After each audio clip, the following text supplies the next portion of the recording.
to Stream 2 of Area Effect. I am your host, Jade Valkyrie, and next up we have Leyline, Gaming for Good. This entire panel is dedicating to gaming for a global good. Speaking of doing good, remember, we are still taking donations for our causes, Black Girls Code, Code 2040, and Direct Relief on Tiltify, where you can register for the chance to win some awesome prizes. Be sure to check out the information below on our stream and hit Command Donate, or check out our Discord to find out more about how you can get involved. Now, getting back to the panel, we do have some questions on deck, but you can also ask questions for the Q&A portion to be answered at the end of the panel by typing in Command Question in Twitch chat, which will bring up a form for you to submit your questions. Those in Discord can also be on the lookout for this form and panel announcements. So, without further ado, let's get started. Can each of you give a brief summary about who you are and what your background is? Hello, everybody. My name is Jeremy Della Rosa. I'm the founder and CEO of Leyline. We're a nonprofit company open source platform focusing on building an economy of altruism. So formerly, I was employed at Blizzard Entertainment for about 10 years, and I've been in tech for about 16 years.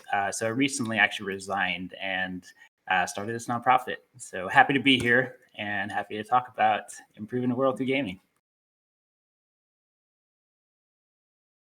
Guess that's me. My name is Justin Smith. I am an executive producer for Osborne Media, and I am currently in game development and esports and community for Leyline. Look forward to answering any questions that you have and ready to rock and roll. Snuggie? And Snuggie next.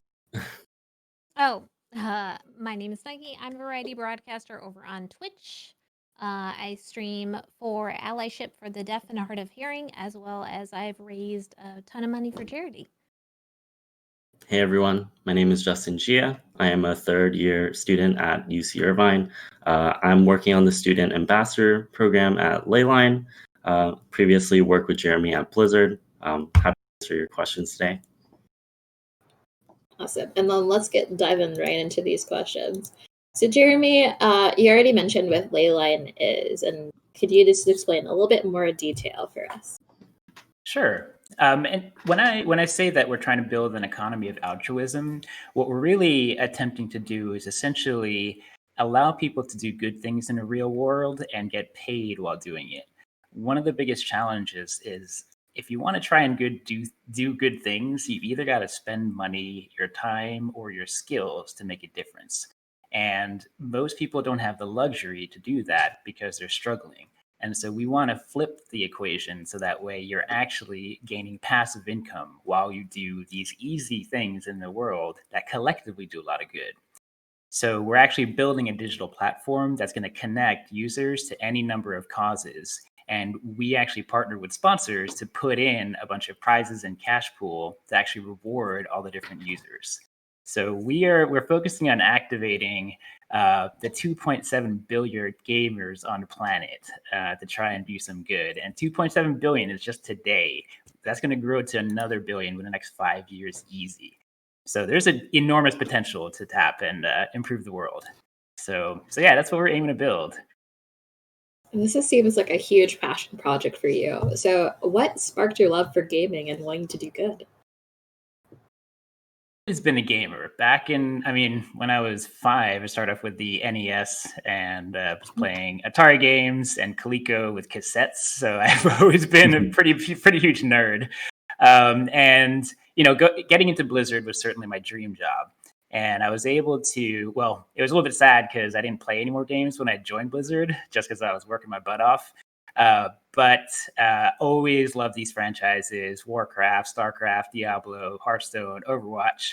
And one thing I realized was that being in the business, so I was a producer on a Battle.net team. We had launched over 7 AAA titles.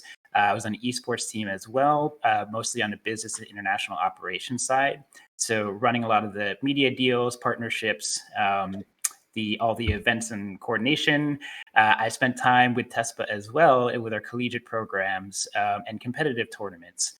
So I got to see a lot of what was happening inside the industry. And what I was concerned about was, the industry's making over $150 billion at this point. and the amount going back to people and the world is less than 1%.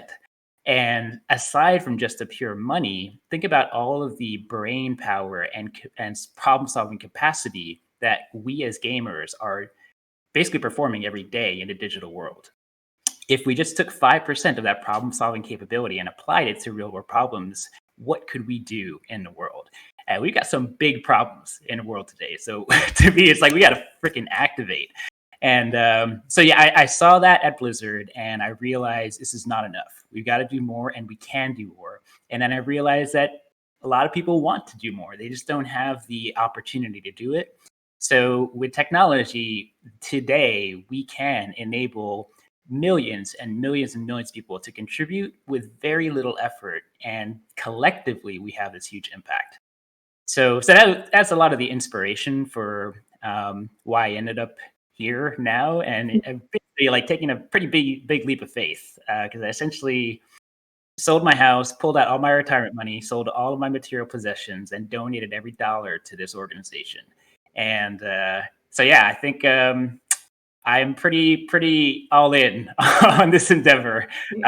But yeah, I believe, and I'm very thankful and happy that many people also believe. And so at this point, we're at about 53 plus people.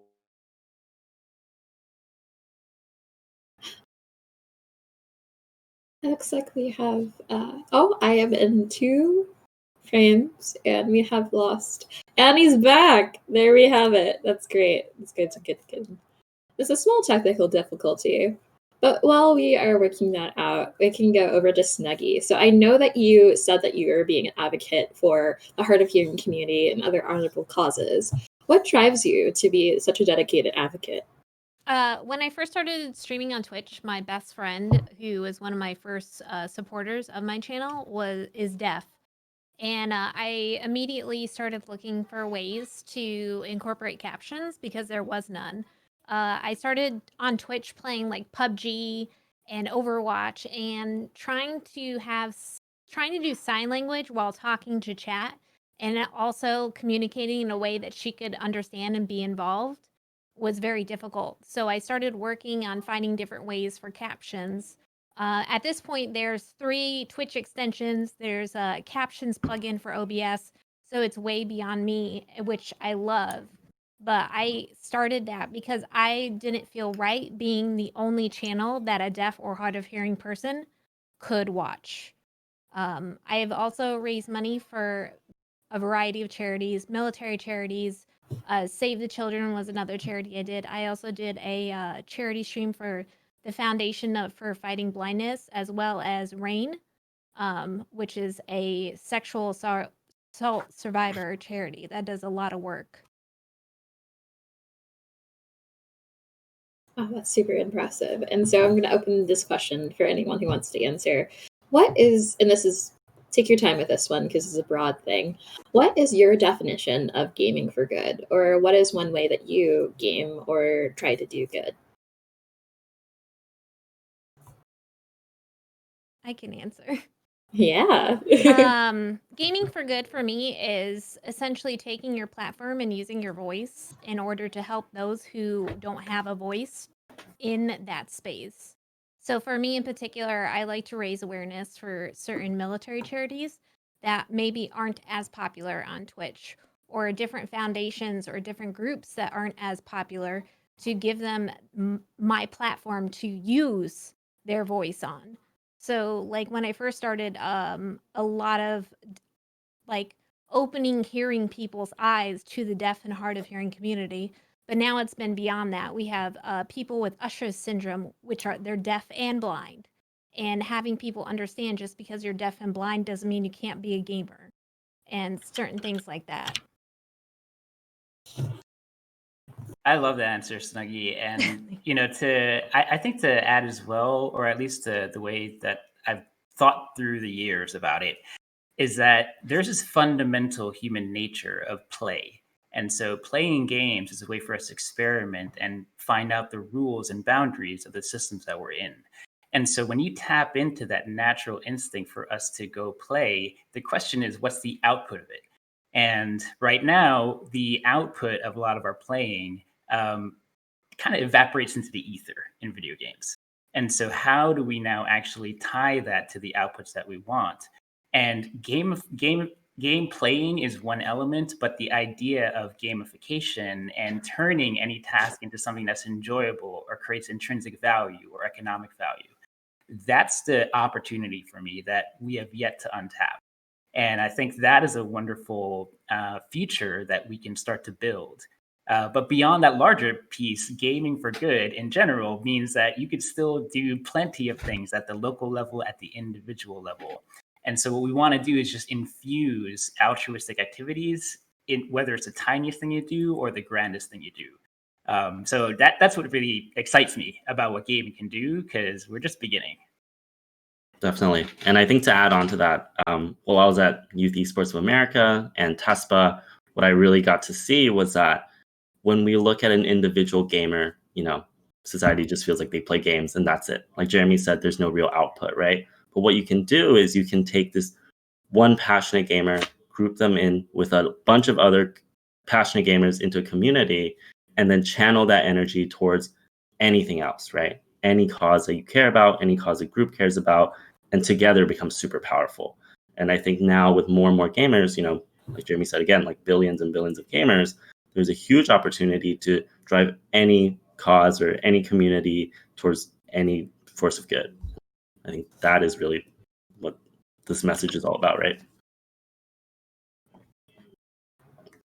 I could probably even take another stab at this too, which is there's also a tertiary benefit, which is that gaming is actually incredibly powerful for mental health. Because many things that it does is one, it actually builds community. So you have shared passion and interest, and you form friendships, which are essential to combating loneliness and depression. You're also solving problems and you're achieving challenges, which makes you feel excited and interested and passionate. And also is great for blocking Alzheimer's in the long term. Like there's research and studies that have driven this. So even the fact that you can engage with a game and that literally makes you healthier and happier is a very, very powerful opportunity. And naturally, there are a spectrum between overgaming and being addicted to it versus having enough where it's unlocking your creativity and even opening up an opportunity for education. So there is so much powerful benefit to gaming that's often not fully understood or not presented well in the data. And I think there's a mission there to overcome that stigma and really educate the world about what gaming can do and harness it in the right direction. Because in reality, we are going to be in a very different world for the next few years and beyond. And the population of the world is actually going to go way more digital. And gaming is going to explode as a result. So we have some responsibility here to figure out how do we scale that responsibly and guide that energy towards the right outputs. Well, thank you so much for that. And now I've heard a lot from other people, but I really want to hear from Justin Smith. How did you get involved with some Leyline? You thought you could hide, but no. I see everything. Well, one of my best friends is one of the founders of Leyline, and he's like, "Do you want to come in and talk to the CEO? Maybe you can participate. We'll see you got some connections in Hollywood and stuff like that." And I go, "Man, I don't know anything about tech. I know how to plug in my computer. I know how to move my mouse and how to click heads, kind of on the click heads thing, kind of." And after I met Jeremy, it was like he opened up my eyes to a whole new world of possibility that we can actually use gaming for good and make a real difference. So I like about face and was like, I'm all in 100%. Anything you need from me, you got it. And do you feel like there are some skills that you've learned as a producer in Hollywood that have helped you in your position in helping out Leyline? Yeah, I'm an executive producer for a game show and a producer for a couple other interactive stuff. And this actually, I feel like I've learned more from Leyline that I could apply to be a producer in Hollywood. It's being a part of this community has really opened up my eyes and really enabled my creative side, which is weird because as an executive producer, you got to be creative, you got to pull strings and do all this. But man, I got into game development. I created 3 games for this platform. We're creating an esports branch of ours, and it's absolutely opened up my eyes for sure. It's amazing. And Justin, Gia, I am also just want to say a little bit impressed. I'm a college student, and being already involved with Blizzard, man, you made it. And then this startup, I'm a little bit jealous. Just a tad bit. I think I've been incredibly lucky with the people I've met and the people that have been willing to mentor me and help me out. Like Jeremy and Boogie every day. But yeah, I think there's definitely some being at the right place at the right time. For sure. And you actually have some people in the chat who are big fans as well. So you said that you were at the student liaison. Don't sell yourself short, Justin. I mean, we were so impressed when Justin came on board and worked with us at Blizzard and Tespa. I mean, one of the youngest folks we've ever worked with, and he just blew us away. So, Justin, I'm super happy to have you. You work super hard. You're very disciplined, very kind. So, yeah, you deserve a spot. Sure. I'm glad to be working with you again. Oh, such a wholesome moment. So, Justin, you were talking about being the student liaison. How do students get involved with Leyline? Can you tell us more about that? Yeah, so I'm actually developing a program right now for Leyline where college students, like myself, can get involved and develop their professional skills that they may need when they want to go into the gaming or tech industry. And I think it's a super extraordinary opportunity because it's very rare to have a chance to work with industry professionals on a very intimate level, get hands-on experience on what it's really like, not just what school is teaching you, because I think there's a big difference. And, I was very grateful to have the network that I do. This is a chance to get to meet people and, hopefully impress them enough to where they can recommend you for whichever step you want to take in your career, right? There are so many people at Leyline that have so many different backgrounds, right? Like Boogie or Justin Smith working in Hollywood and production and movies and all these crazy stuff that I probably never would have gotten to meet. And who knows, if I wanted to get into Hollywood one day, I'd give them a call. But it's opportunities like these that are super, super valuable. But we hope that we can bring that to students and give them a head start in working professional industry. And so one of the analogies I heard while researching for Leyline was that it was Neopets for adults. So can someone elaborate on that analogy for me? Because that is a hook. That is a hell of a hook, I must say. I could speak to that a bit, and I'll try not to get too technical. But essentially, there are 2 elements of how we're going to reward people for doing good.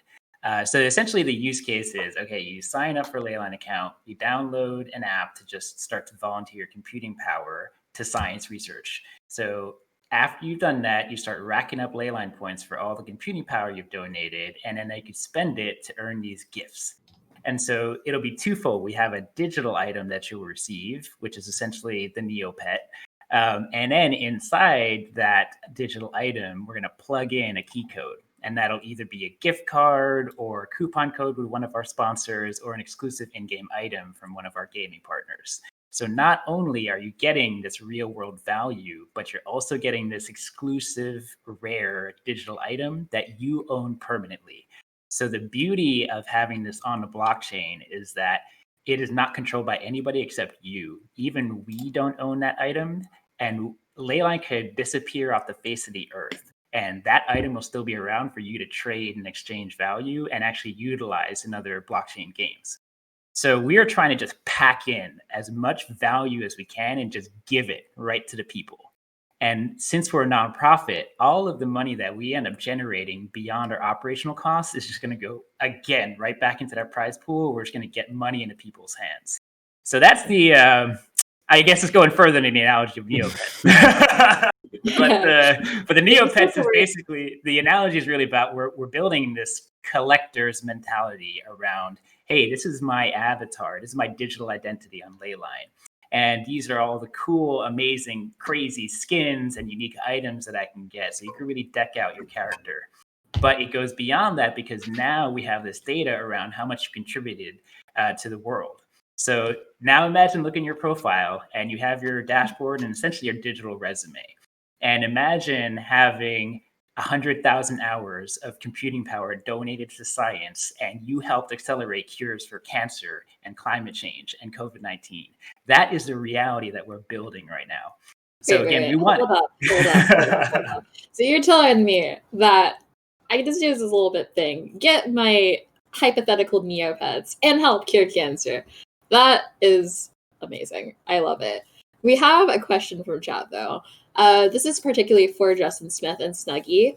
What inspires you the most about this cause? I know you touched on it a little bit, but I think the chat wants to know a little bit more about you all. I'll go after Snuggie. Okay. Oh, thanks. So me in particular, I'm a firm believer in giving back. Growing up, I didn't have the best start at life, and that is totally okay. I learned a lot from it.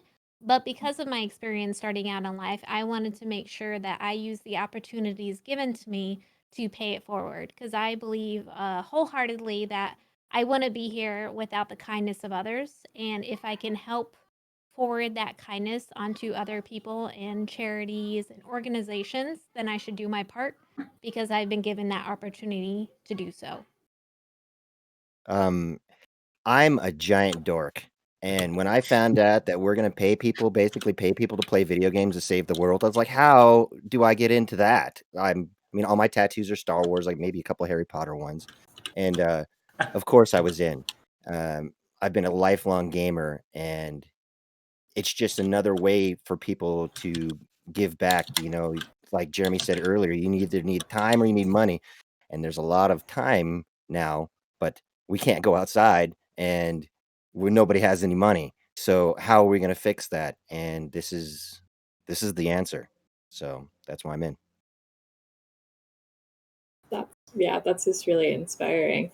And I'm just so impressed. And this question is for everyone, and it is while we are waiting for Leyline to come out. By the way, is there a estimated ETA on Leyline by chance?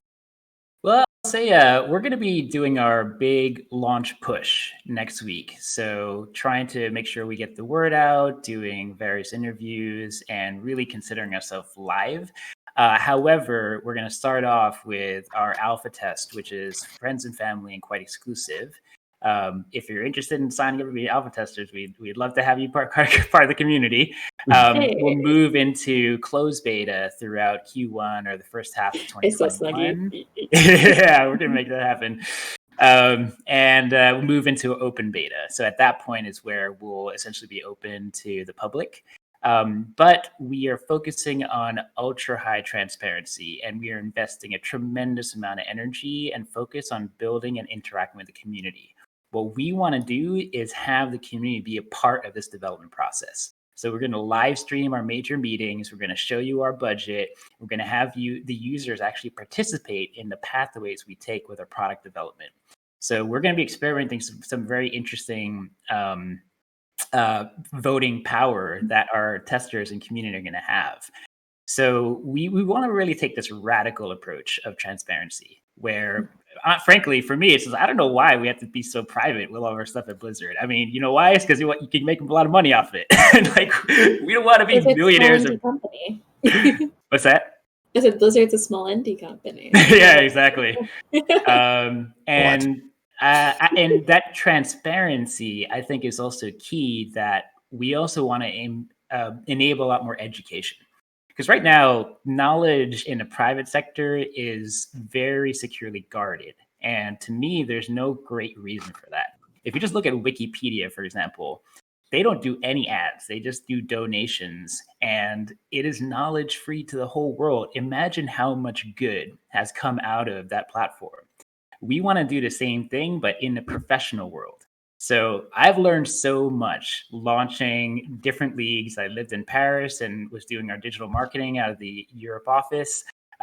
traveled to China, Taiwan, etc. So there's all these techniques and veterans that I've learned that want to teach, that want to share this information. So the whole open knowledge aspect of our project is that we want that to be available to students, to graduates, to anybody that's lost their job recently. We want to give you a springboard to build your skills, to network with people that care. And whether or not you would work with us, it's just enabling you to further your career in the direction you want to take it. So, and speaking of furthering career, sorry to cut you off there, but there was a chat question that was like so on point. I'm impressed. Whoever just posted this question, hats to you. So speaking of launching your career, they're asking about the student ambassador program. Is that available right now? Student ambassador program is not live yet, but we're going to be rolling it out. So keep an eye out on our Discord, our social media. There's going to be a lot more news there. Yep. And so make sure to stick around for those social media plugs, because definitely don't want to miss out on that. And as we are waiting for Leyline to come out right now, what are some small things that we could do in the meantime? Game for good. Yeah, so as students, Gaming for Good, I think the catalyst to that is being a part of your college campus gaming club. Like I mentioned earlier, bringing people together to do really cool stuff.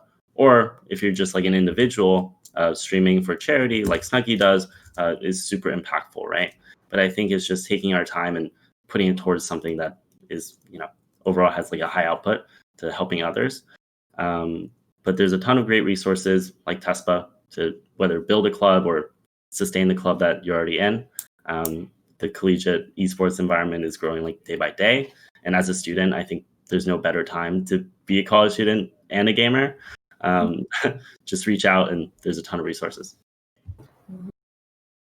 And it looks like we're going back on to the educational side. And so, Jeremy, it sounds like you were really impressed by Justin when he was a student while working at TESPA. What are some of the talents or skills that he possessed and other students could potentially possess to emulate that, to get that success for the first job? Yeah, there's quite a bit of characteristics that I tend to focus on.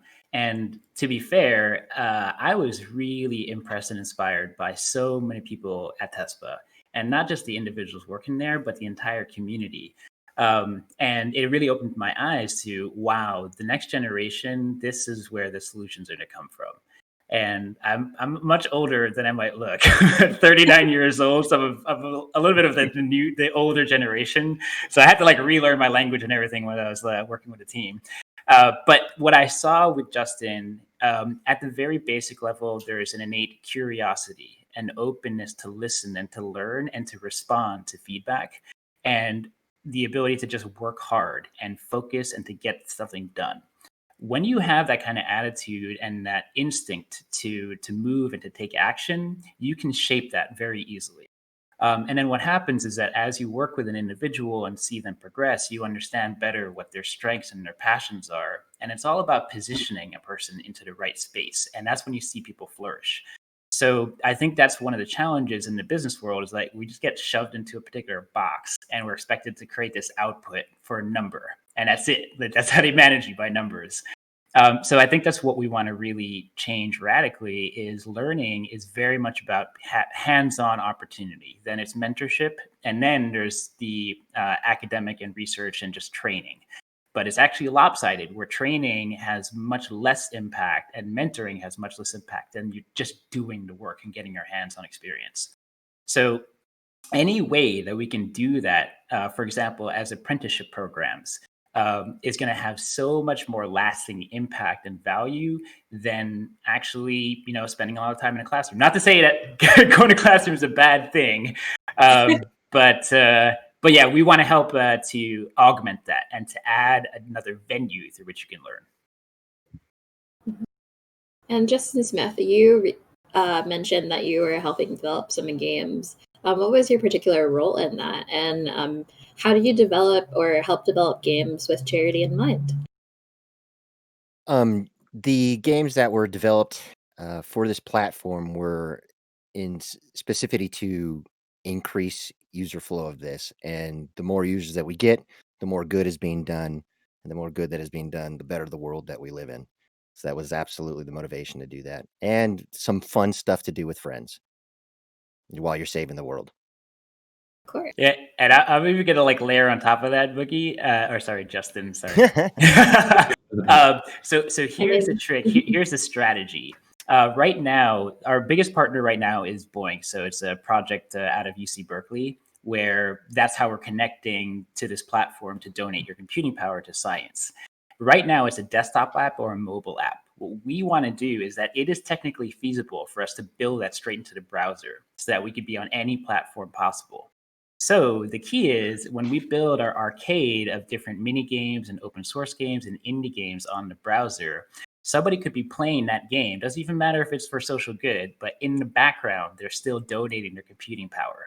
So it is a win-win because not only do you get to play your game, you are helping science to save the world, and you're earning your Leyline points to get some cash prizes. So again, we want to set this up as win-win-win. And taking that another step further is now that we've got this platform for any number of games to plug in, we're going to start working with science games. So they have many science games out there like Planet Hunters and puzzle games that you're starting to map the genome on your microbiome. These are things that users are actually solving science, like the actual problem. So now imagine that. Imagine this use case where you're on a web page, you're solving science problems with a puzzle, you are donating science to science in the background, and you're earning points. That is the value proposition we want to put all these gamers in. So anyway, we're working towards that.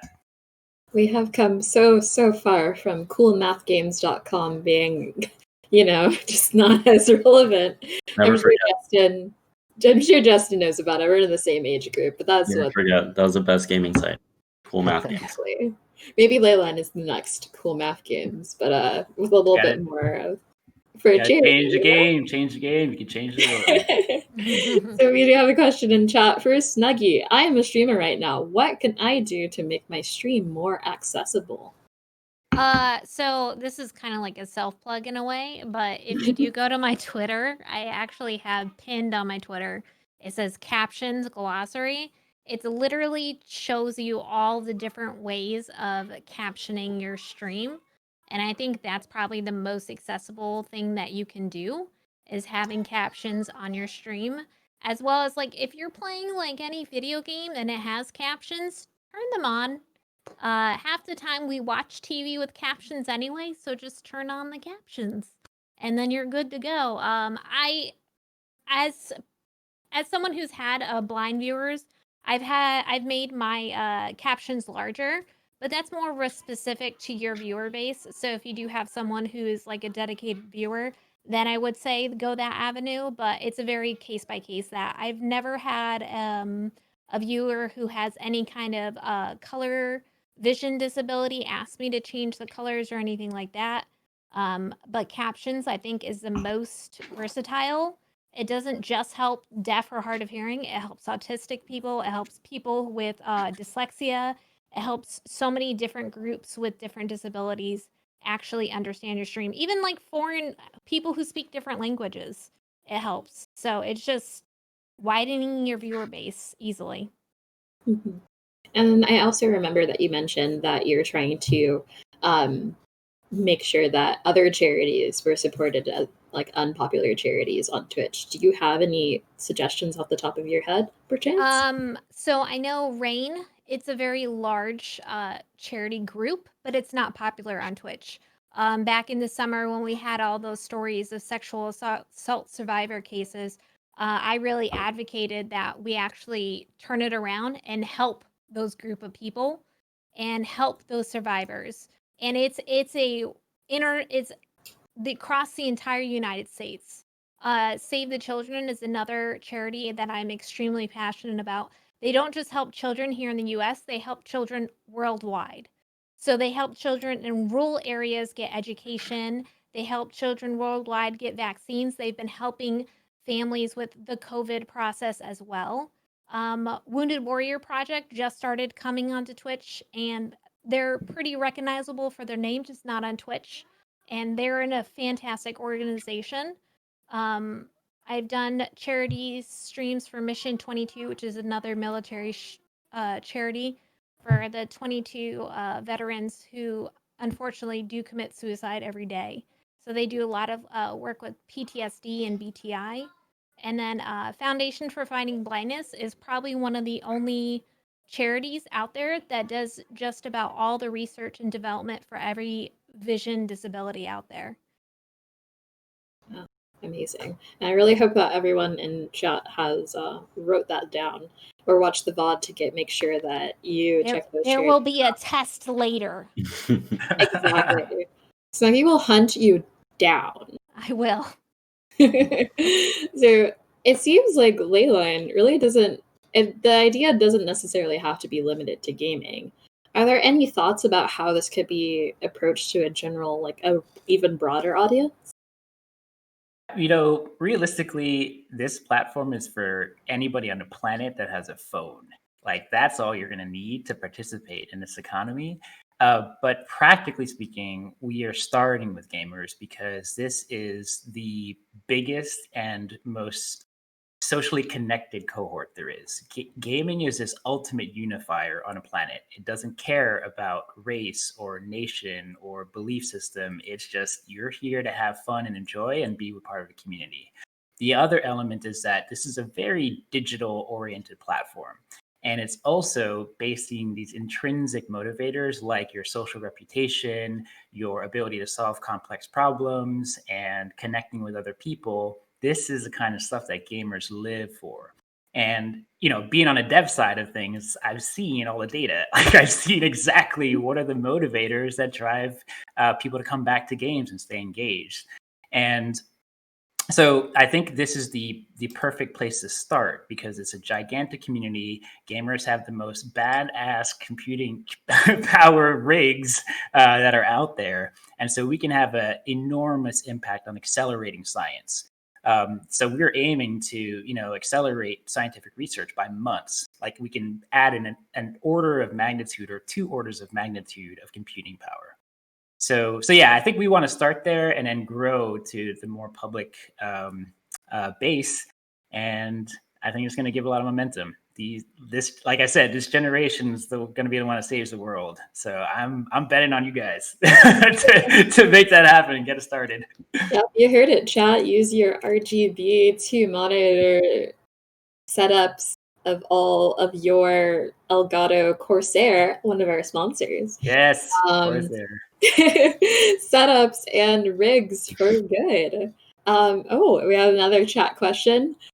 This one is luckily not for Jeremy, but for Justin Smith. You mentioned Osborne, as in the Ozzy Osbourne. Fun fact, we share the same birthday, so that technically makes me the Princess of Darkness. Anyways, do you have any cool stories about Ozzy Osbourne? I unfortunately do not have any really cool stories with Ozzy. I work closer with Jack. It's still really cool, the degrees of separation. So yeah, he's a very fun guy too. He's a big nerd too. He plays a lot of PUBG. Oh man, always the PUBG, always the FPSs with these celebrities. I'm actually quite impressed.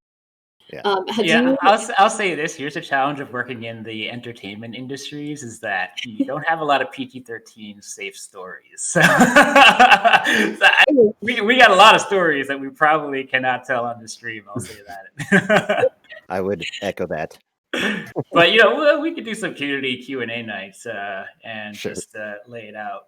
But so do you have the PG-13 stories about Hollywood in general? In that case, it seems that wants to know. PG-13. The only story that I can really give you is there's a lot of hurry up and wait. I mean, there's no PG-13 really good story. I'm like racking my brain. I'm like, it's hard, man. It's pretty hard. I'm sorry. On our Q&A, then you can ask me. Then Well, luckily, the next question is something that won't be related to trying to get some stories out of y'all. But what are some good examples of charity campaigns and games that Leyline has learned from? What are some inspirations that you've gotten from other games? I guess I can speak here. Well, so at Blizzard, I got to see a lot of charity activations, and probably the most popular are the WoW in-game pet sales. So this is really fascinating because just for selling one item, that is easily $5 million to $10 million a pop. And that could just go straight to the community. And the problem is when you compare that money versus the total revenue of the company, we're talking about, 0.7% of the revenue. So that to me was like, this is bogus. Why are we not like giving more money to like improving the world? And so to me, what was clear is that there's value that people are attaching to these items and that they're willing to pay for it. Whether or not it gives them any true function or utility in real life, it means something to them because it represents who they are and what they care about. So now it's just, okay, let's create that same kind of love and joy for these items and for your identity. And that money goes to like improving the world. And in fact, you know what? Don't pay us any money. We're going to give you money. So it is really like understanding, once you see the business model and the economics of how games work, how you build engagement and how revenue comes out of it, all you got to do is just start to flip the equation and change the numbers. And then boom, the output totally changes. So that was very clear inspiration, at least in terms of the value that items have. And then you just change the economics and make the world better. Sounds perfect. And what comes to mind is like all that, what was it, $15 that I spent on that Pink Mercy skin? Yeah. Worth every penny. And it was pretty. Man, there's a pretty terrible story I could tell there. I don't know how people want to get, but so essentially that sale didn't go through like full approval up to Activision, and it made so much money that a very big important person at the top was like, you can't do this any kind of charity without my approval anymore. It was kind of gross, unfortunately. But I'll say no more because I don't want to get in trouble or get other people in trouble. But certainly, an observation that kind of continued to fuel me to say, all right, I got to do something because this is not cool. Something needs to change here. Yeah. So yeah, some interesting nuggets inside the machine. Oh man, and Snuggy, you're sponsored by Corsair, and Corsair is sponsoring this event. Oh my goodness, this is like, it's meta on top of meta. But yeah, we are reaching the end of our glorious panel, and it seems like there probably needs to be some type of less age-capped Q&A for Corsair at this, or not Corsair, Leyline at this rate. So I can't wait for if that's going to happen. We have one more question before we go. As a student, this is for Justin, as a student, how can I get involved in charity initiatives with my high school or college? Yeah, like I said earlier, the first step is working with your club or organization. Work with the leaders, pitch them the idea. There's a ton of different, like you could do blood drives, you can do streams. It's all about just getting people together, whether it's money or time. It's a little more difficult because of COVID, everyone's indoors now. But online, there's a lot of ways we can all work together to put together something cool, right? Like it's so hard to give a specific answer because there's just so many different opportunities, right? It's literally whatever you care about. If I could also add on to that, Justin, one thing that I was fortunate to have experienced was if you just find an organization or a program that's already working on an issue you care about, they would love volunteers. So you just reach out and say, hey, you know what? I just want to help in any way possible. Right. And, they're going to have work. So you get to, take on some interesting tasks. You get to see how the machine works inside. You get to network and you get to see the impact that you have in the world. I think volunteering is an amazing way to get started, to open your perspectives and to network. So highly recommend that. Yeah, 100%. When I was in high school at our nonprofit, Youth Esports, we partnered with Anxiety Gaming, which is a really awesome mental health gaming organization. They're based in Long Beach.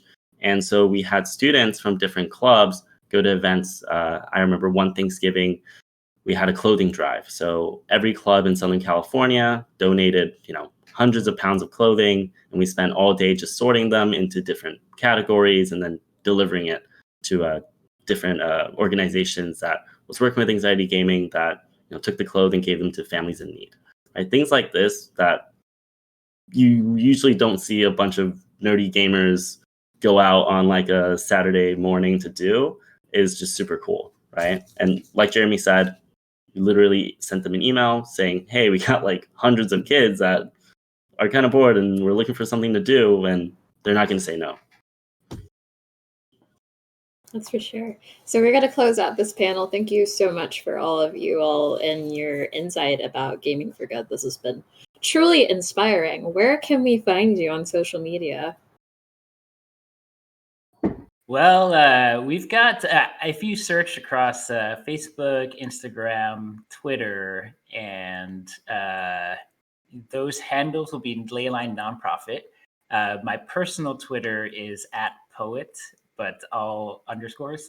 So maybe I'll just share it on the Discord. But the main thing I would say is if you're interested in checking us out and being a part of the community, definitely check out our Discord server. And we've got all the info on leyline.gg, so pop a visit over there and you can see all of our community channels. But we'd love to get in touch and listen to anything you have to say. There was one more thing I'd like to add is that we are sponsoring Fran's Community Cup for Overwatch. And we're participating with that and very, very excited about that. We got our buddy Hexagrams that's going to be participating as well. So check that out as well, please. Huge Overwatch fan and FOCC, and I hope that there is a commercial for you all, because those are my favorite parts of the cup. But we'll see. I'm really excited. Now. Yeah, it's gonna be some cool stuff there for sure. And Justin, what are your socials? Smith, not Gia. Sorry, we'll get to you. Socials. You pretty much find me Darth Boogie anywhere.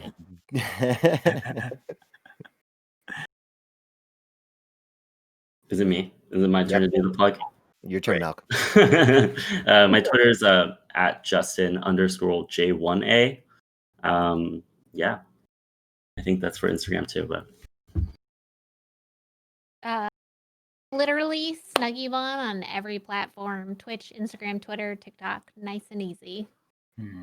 Yeah, that content creator life. But thank you so much for all of your time. I really appreciate it, and I'm sure the chat appreciates it too. A friendly reminder to chat, we are still taking donations for our causes, Black Girls Code 2040, and Direct Relief on Tiltify, where you can register for a chance to win some awesome prizes. Be sure to check out the information below on our stream, hit Command Donate, or check out our Discord to find out more about how you can get involved.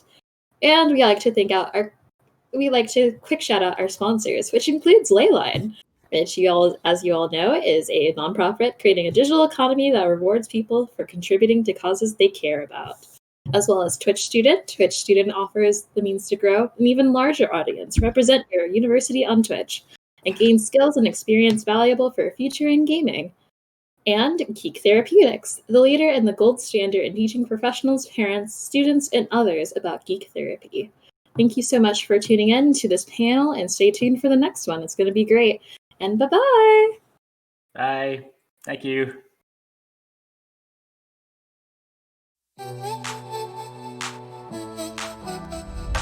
My name is Sean Andalcio. My gamer tag is Mandalcio. Really involved in League of Legends. Hi everybody, I'm Leslie O'Neill. I work with the Akron Summit Convention and Visitors Bureau. I'm Chris Volpe, the president of Multivarious, a game development studio in Columbus, Ohio. I'm also the president and founder of the Ohio Game Developer Association and the executive director and founder of GDEX. Hi, my name is Alex Valkyrie. I'm a two-time national champion in the HSCL. So my name is Jess Brohard, and as a profession, I'm an esports event host. I recently was doing the stage hosting, interviewing and sideline reporting for the Call of Duty World League, now called the Call of Duty League. So I play League of Legends for the University of Cincinnati. My very first game was Super Mario Brothers on a Game Boy. Okay. So I've been involved in games for a really long time. I started playing video games probably when I was around 4 or 5 years old. Okay. Started out with the GameCube. So the game that got me interested in competitive esports was Rocket League. I started playing and I got hooked to the game. I play soccer, so I just kept playing the game over and over again, and I realized, hey, I'm getting pretty good. So for some reason, Team Fortress 2 was like one of the games that I played in college that just really like got me excited to play like versus other people instead of just, because of course I love single player games and Final Fantasy and all that, but what really sparked that competitive edge in me was TF2. I've actually grown up my entire life playing traditional sports. I think you can apply some of the same fundamentals and some of the same best practices as far as team building. They're definitely different. Traditional sports, I think, just have a sort of place in like human psyche and tradition and society. The only thing that is missing is the physical aspect, but if you take sports like chess, there isn't really that much of a physical aspect in chess. Teamwork, discipline, and practicing, and just feeling inclusive and part of something bigger. As esports grows, you just keep seeing, oh, that's something that traditional sports already does. And it's kind of following a similar model, but also being its own. I think the biggest difference is probably the level of balkanization. So for example, in America, our big three sports are what? Like basketball, baseball, football, right? Right now we got a Smash tournament outside, but the fighting game community has Tekken, has Mortal Kombat, has all sorts of things, right? And that's just one genre for the fighting game community. It's less physical than traditional sports and contact sports, I guess, so it's less contact, but the mental stamina that it takes to compete, I think equally it would be as equal to the mental stamina it would take to compete physically, if not more. And a lot of kids get made fun of for being bad at sports or not being able to run fast or jump high. They're not as adept with that, but they may be twice as good as anybody else at esports or at any kind of video game. And I think it just fills that niche of everybody belongs somewhere, and I think esports is a place for a lot of people. It's going to grow, obviously. I don't think it'll ever replace like traditional sports. The future of esports is so hard to predict because we've seen so many things that have worked so well and then so many things that have not worked as well. I think the future's already here. I think the writing is it's clear that esports is going to be coming in. The viewership is huge. When you look at almost every other sporting event, the viewership is on par, if not better. So I think millennials were like the first generation where the internet was like, just like a part of the environment, right? I think as they grow older and Gen Z and whoever comes next, right, gaming and competitive sports is on, through e-gaming, right, whatever, is just going to be more of a part of life. Right. So I don't think it'll ever replace it, but I think it's just going to be like a growing thing, right? Games are everywhere, from consoles to computers to, our cell phones. I think over the next 5 years, we'll definitely see a true economic impact on the community once we just continue to raise brand awareness or raise awareness of brand partnerships and creating those relationships. I think we'll definitely see, significant growth and impact. You're starting to see a lot of really interesting player dynamics, a lot of sponsorship opportunities, and you're beginning to see collegiate involvement, which is always big, trying to figure that out. So I think the next 3 to 5 years is going to be a foundational time for what esports will look like for the next 50. What is my favorite thing about esports?